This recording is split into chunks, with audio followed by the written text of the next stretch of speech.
Bienvenidos correlones, hoy es un video algo diferente a lo que los tengo acostumbrados porque quiero contarles muchas anécdotas que he vivido y que me han ocurrido que me parecen razonablemente interesantes y que quiero compartir con ustedes para que tengan una idea más clara de quién es el tío Romer, de dónde vengo y por qué hago lo que hago.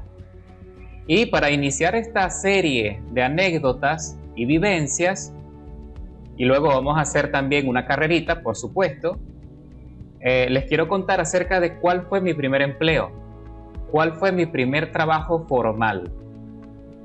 Yo tenía 20 o 21 años, tenía poco tiempo de haber egresado de la universidad y en ese entonces mi adolescencia y mis estudios los hice en otra ciudad, en otra parte, en otro estado. Pero siempre había tenido la idea de cambiarme de ciudad cuando hubiese completado mis estudios universitarios. Yo me gradué en publicidad y mercadeo. Y resulta que mi madre trabajó también en su adolescencia, uno de sus primeros trabajos de hecho, fue en una agencia de publicidad que en aquel momento estaba iniciando su recorrido en la ciudad de Maracaibo. Y ella me consiguió una entrevista, la entrevista soñada, con el gerente y propietario de dicha agencia, que ya para ese momento ya se había convertido en una de las agencias de publicidad más prestigiosas del estado Zulia, una que tenía muchísimo nombre. Y él era una personalidad también muy reconocida en el mundo de la publicidad.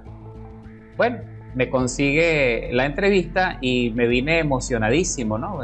Obviamente, es decir, mi primer empleo, una agencia prestigiosa.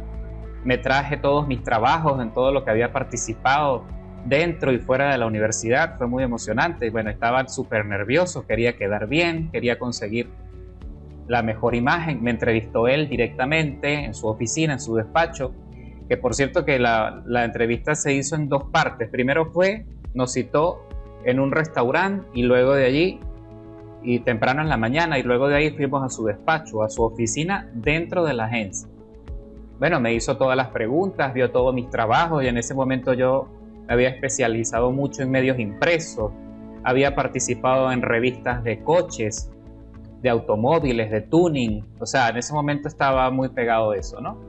Y le gustó lo que había visto, le gustó mi trabajo, le gustó mis ideas. Pero entonces resulta que este señor era un fanático de los coches, del automovilismo, de las carreras, de la Fórmula 1. Él es venezolano también, pero es hijo de italianos y por supuesto es un fanático de la Ferrari. Entonces me llama la atención que en su despacho, en su oficina, él tenía una colección de coches a escala. Habían Ferraris clásicos, había más que todo, casi todos eran Ferraris, había un Fórmula 1, recuerdo, habían coches, habían de colección muy bonitos, ¿no? Conversamos un poco acerca de ese tema. Él, por supuesto, se da cuenta inmediatamente de que yo también era un fanático de la Fórmula 1. Discrepábamos porque en aquel entonces yo apoyaba muchísimo y me gustaba mucho la carrera de Hamilton y él no le gustaba para nada Hamilton. Él le gustaba era Vettel. Entonces chocábamos un poco allí, pero nada que pudiese ponerme en riesgo de no tener la oportunidad laboral. No era lo suficientemente grave, ¿no? Él le gustaba bastante, le gustó mucho lo que vio en mi trabajo. Bueno, decidió darme la oportunidad. Pero entonces en esa misma conversación, esta es la parte como más interesante de esta anécdota, que él me dice, ahorita ando buscando la forma de llegar a un acuerdo para generar una campaña o crear publicidad para la marca Kia Motors. Bueno, y yo de forma muy ingenuo, muy libre, yo emití una opinión anticipada diciendo que a mí los coches Kia de esa marca no me gustaban, no me parecían de calidad, o sea, me parecían coches endebles o algo así fue lo que le dije. Y él, con toda la tranquilidad, él no le gustó, ¿no? No le gustó la opinión tan gratuita. Y entonces me dice, pero tú has conducido un Kia, ¿tú te has montado, has manejado un Kia? Y yo le dije no, la verdad es que no lo he manejado. Entonces, ¿por qué dices que la marca o que los coches no son buenos si no los has probado? Y eso para mí fue impactante, porque tenía toda la razón. Sonó algo arrogante, probablemente tú pensarás lo mismo que yo, pero dentro de su arrogancia tenía toda la razón y fue una verdad aplastante, que luego me sirvió mucho de reflexión y es algo que siempre recuerdo y mantengo en mis días, porque ahora que ya tengo 40 años, con mayor razón, no me gusta dar opiniones anticipadas, no me gusta dar opiniones gratuitas sobre cosas que no sepa o sobre cualquier producto o cualquier situación o cualquier persona, lo que sea, que yo no conozca. ¿Ves? Porque uno, para poder tener claro el panorama, para uno poder experimentar, para uno poder tener una opinión bien enfocada sobre las cosas, definitivamente tienes que experimentar y tienes que vivirlo, tienes que vivir la experiencia para poder, pues precisamente, poder tener libertad y moral para hablar o para expresarte. Y es algo muy valioso que aprendí ese día. Entonces, y la verdad es que uno, a veces ocurre, ¿no? A veces hay personas con las que no tienes un vínculo directo, pero si tú sabes escuchar y aprendes a escuchar, puedes aprender mucho de la gente que te rodea, ¿no? Y puede que incluso sea una persona difícil, o puede que sea una persona que te diga las cosas no de una manera muy favorable o muy dócil, y aún así, si escuchas el mensaje, puedes aprender muchísimo tanto de esa persona como del mensaje que te está llegando en ese momento, que te puede servir en reflexión para tu propia vida. Entonces, mis correlones, la verdad es que el mensaje que les dejo hoy es ese precisamente, sobre todo para los que son muy jóvenes. No se aventuren a emitir opiniones de forma gratuita y anticipada. Primero hay que conocer, primero hay que experimentar, primero hay que vivir las cosas y luego pues uno allí tiene más claro el panorama y uno sabrá determinar aquello que realmente te favorece o no te guste, y tendrás un criterio más válido, un criterio más sólido precisamente para afrontar la vida. Entonces ese es el mensaje de hoy con mi anécdota, y ahora nos vamos a una carrerita. Vamos a ver qué tenemos allí cerca, que en las categorías. Bienvenidos correlones, estamos en el circuito de Suzuka en la clase destacada semanal. En esta oportunidad tenemos el Simonis T163 Special de 1969. Ok, este también es un coche clásico, es un monstruo, tiene muchísima potencia, es demasiado ligero, de verdad que es como una pluma, lo que también complejiza muchísimo el control. Y le hice una configuración especial tratando de conseguir la mejor relación peso-potencia posible, tratando de conseguir la máxima maniobrabilidad que pueda darnos este coche. La verdad es que no es tarea fácil, es muy divertida la categoría. Sin duda, sobre todo si tú eres fanático de este tipo de coches clásicos sobrealimentados. Pero te adelanto que no es trabajo fácil poder controlar tanta potencia, así que tienes que regular muchísimo la potencia a través del acelerador, tienes que saber frenar, tienes que saber colocar la trompa o la nariz en las curvas, hay que manejar con mucha suavidad la dirección, porque cualquier error que cometas, el coche se sobrecalienta en las gomas, se va largo en la frenada, o sea, es muy complicado, pero aún así, la verdad, es una categoría, una clase muy divertida. Pero si vas a correr aquí, tienes que llenarte de paciencia, tienes que tener mucha determinación, muchas ganas de correr para poder disfrutarla como se debe. Así que bueno, iniciamos desde atrás en la parrilla, ya sabes que es lo que nos gusta, vamos a tratar de sobrevivir a las primeras curvas y a partir de allí marcar un ritmo favorable. Así que pisamos a fondo el acelerador. Tengo el compuesto de neumáticos intermedios para llegar al final de la carrera sin grandes complicaciones, porque eso también es otro problema, que con tanto torque se desgastan y ya hago los primeros adelantamientos. Entramos aquí en la curva más larga del circuito, piso a fondo, mantengo la tracción y me meto ya en el podio, apenas en el inicio de la carrera. A partir de acá, en el zigzagueo, tengo que tener muchísima precaución de sostener lo mejor que pueda la tracción del coche, la comunicación de las gomas con el asfalto para que no se vaya a deslizar de manera excesiva y así de esa forma no perder el control. Ahí me está presionando el corredor Dark Shadow, que se abre un poco allí el espacio a los empujones. Le doy también algo de espacio de maniobra para evitar también penalizaciones y conflictos innecesarios, y si las cosas continúan así, la pelea se va a dar específicamente con ese corredor. Uy, y ahí empiezan los frenazos, y ahí con un pequeño empujón sacaron fuera de combate, lo mandaron de un solo tortazo a hacer castillito de arena en Suzuka. Y vemos al líder que también pierde el control, se le sobrecalentaron las gomas y se salió fuera del circuito. Así que nos estamos acercando ahora a Dark Shadow.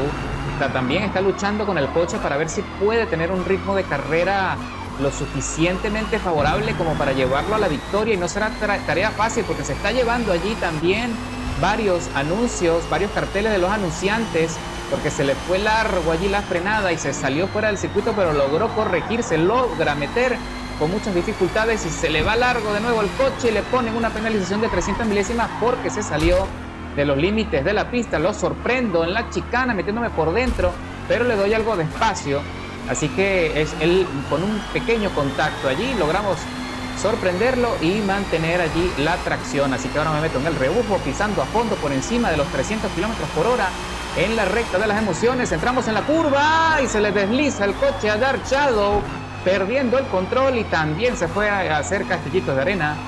Y vamos a ver si eso es todo para él o si se va a recuperar, porque hasta ahora ha sido el corredor que se nos ha acercado más en ritmo, se nos ha acercado más en control. En la segunda posición tenemos otro corredor de nombre Bruce 1618, que está a solo un segundo, 900 milésimas por detrás, está libre de penalizaciones, y ya estamos recorriendo ya la mitad de la segunda vuelta de las 4 pautadas. Esto se está pasando rápido porque recuerda que este es un coche muy veloz. Nada más aprecia allí lo que pasa en el velocímetro cuando justo al salir de la curva, mira cómo inmediatamente sube la velocidad. Mira qué belleza, 200, 250, es rápido, en un tramo corto alcanza 250 kilómetros por hora. Es una barbaridad de coche, un coche extremadamente ligero, y a pesar de que tiene, la verdad es que tiene el ancho suficiente como para darte cierta estabilidad, no es tarea fácil. Y también tiene un alerón bellísimo, enorme y alto, para tratar de mantener el downforce, para mantener el coche pegado, sobre todo en la parte posterior, pegado al asfalto para que no despegue y no llegue a Marte, y aún así el coche sigue siendo muy complejo de entender. Hay que practicar muchísimo, y la verdad es que recomiendo con los ojos cerrados esta categoría si es que tienes la paciencia y la perseverancia para poder meterte en la trazada y tratar de sostener el ritmo del inicio al final, que es lo más complicado con este coche. El ritmo lo es todo. Mientras más tracción, mejor agarre, por supuesto, vas a tener mejor ritmo y vas a poder tener un plus, una ventaja en relación a los otros pilotos. Así que también depende mucho de tu habilidad. Descontando 3 segundos 664 milésimas a la vuelta anterior, ahora estoy recorriendo la penúltima vuelta del circuito y se está acercando. Mira nada más quién ha recuperado ritmo, quién ha recuperado algo de tiempo. Dark Shadow ahora está en la segunda posición, a menos de un segundo, 800 milésimas por detrás, y acercándose rápido, está poniendo todo de su parte para tratar de ponernos a sudar, para presionar, asomarnos la trompa muy pronto. Y lo que queda de circuito, lo que queda de carrera, es una vuelta y fracción. Así que ya lo que queda es mantener allí la trazada, sostener allí el ritmo, tratar de evitar los deslizamientos excesivos para que las gomas puedan soportar hasta el final, que esa es otra cosa que tienes que tener en consideración. Uy, ahí se me fue un poco largo, menos mal que me mantuve dentro de los límites de la trazada, así que no me puse en riesgo de penalización, y espero que esto continúe así. Sin embargo, Dark Shadow ya está por debajo de la ventana de las 700 milésimas y cada vez más cerca. Allí en esa curva parece que tuve mejor giro y le sumé un poco más, pero todavía las condiciones de la carrera, aquí puede pasar cualquier cosa, cualquier error en la trazada me puede mandar fuera del circuito, lo que sería catastrófico a estas alturas, porque le daría el chance, la ventana a Dark Shadow de poderse coronar como el líder y posiblemente el que se lleve la victoria. Así que bueno, señores, vamos a ver qué pasa a continuación, porque ya lo que queda es una vuelta. Vamos a entrar muy pronto a la recta de las emociones. Estamos en este sector, en este apartado, en este sector también que es muy veloz. Tiene un tramo muy similar en distancia a la recta de las emociones. Y viene esta curva semi rápida que también es determinante para el ritmo de la carrera. Entramos, en la chicane, se me va largo el coche, no frené de manera efectiva. Y también casi me penalizan, lo que aprovecha Dark Shadow el espacio para adelantarme. Y vuelve a ponerse a la cabeza de la parrilla. Vamos a ver si nosotros podemos presionar para recuperar allí el liderazgo. Y no será sencillo. A Dark Shadow se le vuelve a derrapar el coche. Parece que tiene muchas dificultades en esa curva, pero no se rinde, corrige, se mete bien, pisa fondo. Yo siento ya que a estas alturas, producto de toda la presión que ha ejercido en el coche, Dark Shadow también ya tiene muchísimas dificultades en las gomas traseras y se le está tambaleando mucho, se le desliza la cola demasiado torque y no lo ha sabido administrar, y allí vuelve a perder el control, se le va la cola, pero corrige, casi se sale completamente del asfalto, y nosotros estamos expectantes allí a la espera de una oportunidad. Y aquí, ya sin más que hacer, definitivamente perdió el control. Ahí sí ya no pudo soportar, no giró el coche, se sale fuera, pisa tierra, levanta polvo, y nosotros recuperamos el liderazgo de la carrera. Y ya me salta, ya tengo los neumáticos delanteros, ya los tengo muy desgastados, pero lo suficiente, creo que tengo suficiente para poder llegar al cierre sin complicaciones. Solo tengo que ser allí, estar firme, precavido, mantener una velocidad estable, frenar cuando hace falta de forma anticipada en las curvas,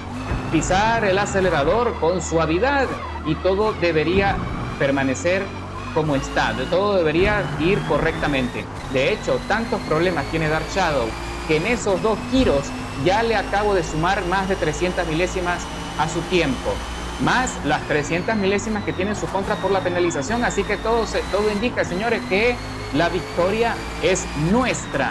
Así que como primera experiencia, la verdad es que este es un coche estupendo, un coche que sin duda te va a poner a sudar y te va a complicar muchísimo las cosas.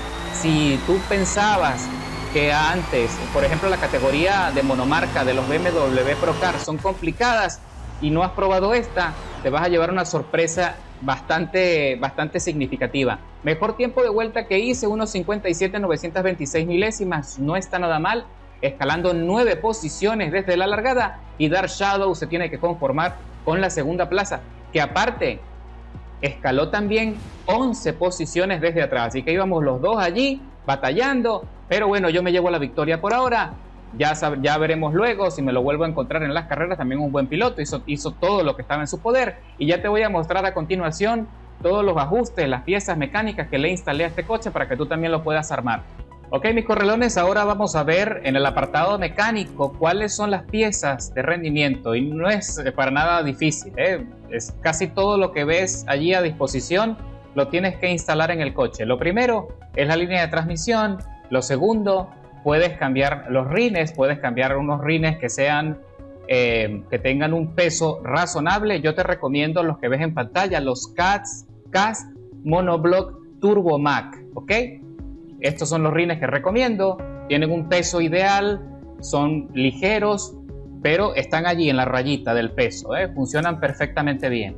En el apartado del tamaño de los rines, aquí sí no hace falta hacer absolutamente nada, los dejamos de 15 pulgadas adelante y atrás. En el compuesto de neumáticos, por supuesto, vamos a instalar las gomas de carrera, vamos a ensanchar al límite el compuesto de neumático delantero y trasero, 375 milímetros en la parte posterior y 295 milímetros en la parte de adelante. En la plataforma de manejo ponemos los frenos de carrera, el lastre lo dejamos de serie. En la parte de motor instalas todo lo que está allí al límite, el block, la cilindrada de carrera, las válvulas de carrera, volante de inercia de carrera. En la parte de combustible, inyección, encendido y brida de admisión. Aumentamos el flujo de aire que le entra al motor, eso le da muchísima aceleración, mucho torque. ¿ok? No te mando a ponerle lastre, porque a diferencia del Ford Capri, que también es un coche ultraligero de esos años, el Ford Capri, el lastre le beneficiaba más para equilibrar el factor peso-potencia, pero en este caso no le beneficia. Así que dejamos sin lastre el coche para que tenga la máxima aceleración, pero eso también hace que se vuelva más complicado de conducir porque no hay como peso suficiente como de sustentación para toda la potencia que se le está agregando al coche, ¿eh? Pero bueno, no es que sea inmanejable. Ya viste cómo se comporta en carrera. Si lo tratas bien, si frenas anticipado, si regulas la potencia, te va a ir fenomenal. Y en la parte de los reglajes, que esto sí es fundamental, poder hacer los ajustes pertinentes, estos son mis reglajes. Colocamos 1.6 de presión en las gomas adelante y atrás, las gomas traseras ligeramente menos presión que las gomas delanteras, ¿ok? En la relación de las marchas, copia la escala que ves en pantalla, 4.10 en la transmisión final en cuanto a la aceleración, y luego edita de forma individual las 5 velocidades de la caja de transmisión para conseguir ese ascenso de velocidad y esa aceleración que ves en pantalla. Según la ficha técnica, puede alcanzar hasta 326 km por hora, va de 0 a 100 en menos de 2.2 segundos, o sea, impresionante. En la alineación, menos 2 grados en la parte de adelante, menos 1.5 en la parte posterior, 1 grado hacia afuera en la alineación y menos 1 en la parte de atrás. En el ángulo de las ruedas, 5.2 grados. En alto, en las barras estabilizadoras, copia la escala que ves en pantalla. Las barras estabilizadoras delanteras ligeramente más rígidas que las posteriores. Los muelles casi igual, los muelles delanteros más rígidos que los posteriores. La altura o la suspensión, el centro de gravedad totalmente pegado al asfalto. La amortiguación, 4 puntos en la rigidez del rebote, 4.5 en la parte de atrás, 3.5 en la rigidez de la expansión y 4.5 en la parte de atrás. En la geometría de la suspensión, 3 puntos en alto, menos 1 trasero y 24.6 en el antihundimiento delantero. Si no te aparecen las mismas cifras, copia la escala que ves en pantalla. Y en la aerodinámica, muy importante, le ponemos carga aerodinámica a la trompa para asistirlo en las curvas, porque de lo contrario se te va a ir largo, va a ser muy difícil girar, porque tanto torque ejerce una presión muy fuerte que viene desde atrás, por supuesto, entonces la trompa se pone rígida. Entonces con la carga aerodinámica compensamos un poco esa presión. En la parte de atrás, en el alerón trasero, ese enorme alerón, el alerón que tiene la parte posterior, también le ponemos algo de carga aerodinámica y de esa manera conseguimos también bastante asistencia. En la parte de frenado colocas un 48% en el balance o en el equilibrio y te recomiendo 110% en la fuerza de frenado, en la fuerza del pedal de freno, 110%. ¿Ok? En el diferencial 85% de aceleración a tope, 35% en la desaceleración. Para que no sea tan difícil, tan fuerte, para que ayude un poco a que la aceleración sea algo regulada. ¿De acuerdo? Es más, pudiésemos hasta disminuir esto a un 23 o 22%. ¿Ves? Y de esa manera vamos a conseguir que la aceleración no sea tan brusca cuando salimos de una curva. Pero yo te recomiendo 35% y con eso va a ir perfectamente bien. Ok, señores, y ya con eso está el Simonis Special T163 de 1969, está listo para que lo lleves a los circuitos.